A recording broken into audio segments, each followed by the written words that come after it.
Pengadilan Tipikor menggelar sidang perdana terhadap Rudi Suparmono, mantan Ketua Pengadilan Negeri Surabaya. Jaksa penuntut umum akan membacakan surat dakwaan terhadap Rudi dalam kasus dugaan penerimaan suap vonis bebas Ronald Tanur. Dalam persidangan, Rudi Suparmono didakwa menerima suap atau gratifikasi dari Lisa Rahmat sebesar $43.000 Singapura atau sekitar 511 juta rupiah dalam perkara vonis bebas Ronald Tanur.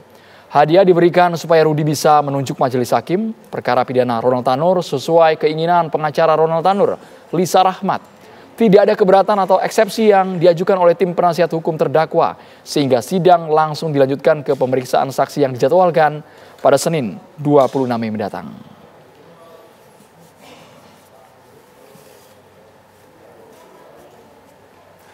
Mantan pejabat Mahkamah Agung Zarof Rikar kembali hadir dalam sidang kasus suap vonis bebas Ronald Tanur di Pengadilan Tindak Pidana Korupsi Jakarta. Zarof Rikar diduga menerima gratifikasi berupa uang dan emas selama menjabat di Mahkamah Agung. Dari dakwaan tersebut, ia diduga menerima suap senilai 915 miliar rupiah serta 51 kg emas, termasuk terlibat pada vonis bebas Ronald Tanur. Dalam sidang yang dipimpin oleh Ketua Majelis Hakim Rosihan Juhriah Rangkuti, Zarof dicecar sejumlah pertanyaan terkait aliran dana dan sejumlah harta yang dimilikinya.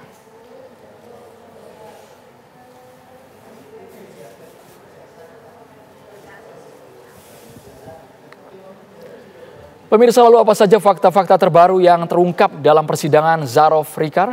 Kami ajak Anda bergabung bersama dengan reporter Vanessa Liu di Pengadilan Tipikor Jakarta maksud kami. Vanessa, apakah terungkap dari mana saja uang suap hampir 1 triliun rupiah yang ditemukan di kamar Zarof Rikar? Vanessa.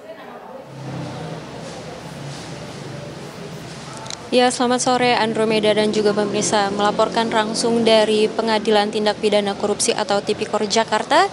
Hari ini kembali digelar sidang kasus dugaan suap bebas vonis Ronald Tanur yang menjerat mantan pejabat Mahkamah Agung Zarof Rikar.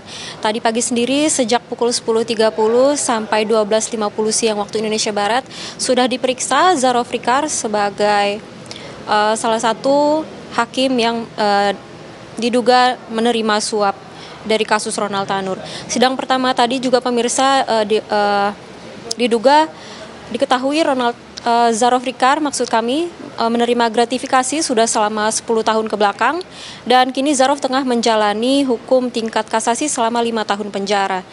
Dan pada saat sidang tadi Zarof dicecar berbagai pertanyaan dari majelis hakim mengenai aliran dana dari berbagai harta serta bisnis yang ia miliki. Dan usai barang bukti uang dan emas yang disita dari brankas pribadi Zarof menjadi sorotan, terutama karena jumlahnya yang fantastis dan tidak selaras dengan gaji yang seharusnya ia terima.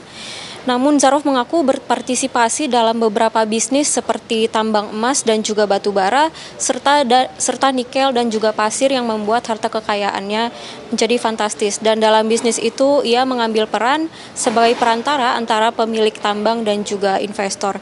Namun jaksa terus mendalami apakah seluruh kekayaan Zarof ini memang benar berasal dari usahanya yang legal ataukah memang dari hasil gratifikasi yang ia lakukan sebelumnya. Hakim juga mempersilahkan Zarof Rikar pada sidang selanjutnya untuk memberikan bukti yang rinci jika memang penghasilan yang ia dapat selama ini adalah hasil dari usaha sampingannya seperti yang ia katakan kepada hakim majelis tadi. Dan juga pemirsa, sidang tuntutan akan dilaksanakan selanjutnya pada Rabu tanggal 28 Mei 2025 jam 10 pagi. Sedangkan sidang setelah Zarof Rikar tadi dilanjutkan dengan sidang pemeriksaan Meriska Wijaya selaku ibu dari Ronald Tanur. Dan juga untuk saat ini di PN Tipikor sedang dilakukan pemeriksaan lanjutan terhadap Lisa Rahmat selaku pengacara dari Ronald Tanur. Demikian Andro, update sementara dari kami. Vanessa Liu mengabarkan langsung dari Pengadilan Tipikor Jakarta. Terima kasih.